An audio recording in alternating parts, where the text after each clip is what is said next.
Moscou et Minsk décident de poursuivre les exercices militaires en cours depuis le 10 février à la frontière nord de l'Ukraine. La Russie avait auparavant annoncé le retrait des quelques 30 000 soldats déployés chez son voisin bélarusse, mais en raison des violences dans l'est de l'Ukraine, les deux alliés estiment nécessaire de prolonger leur manœuvre. Charles Michel, le président du Conseil européen, a réagi.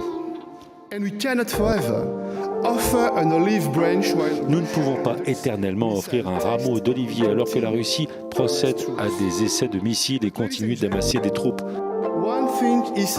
Mais mesdames et messieurs, une chose est certaine, en cas de nouvelle agression militaire, nous réagirons par des sanctions massives et le coût pour la Russie doit être et sera sévère. Mais soyons francs, il y aura également un coût pour nous en Europe.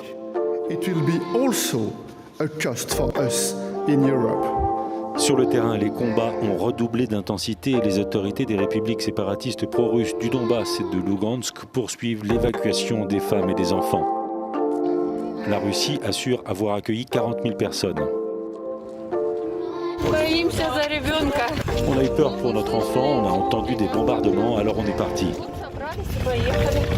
Le secrétaire général de l'OTAN estime que la Russie prévoit une attaque complète. Boris Johnson pense que Moscou prépare ce qui pourrait être la plus grande guerre en Europe depuis 1945. Et sur le terrain, des civils ukrainiens suivent des formations accélérées au combat. Jusqu'à avant-hier, j'étais civil. Hier, j'ai signé un contrat avec la Défense pour être de réserve pour les 3 années à venir.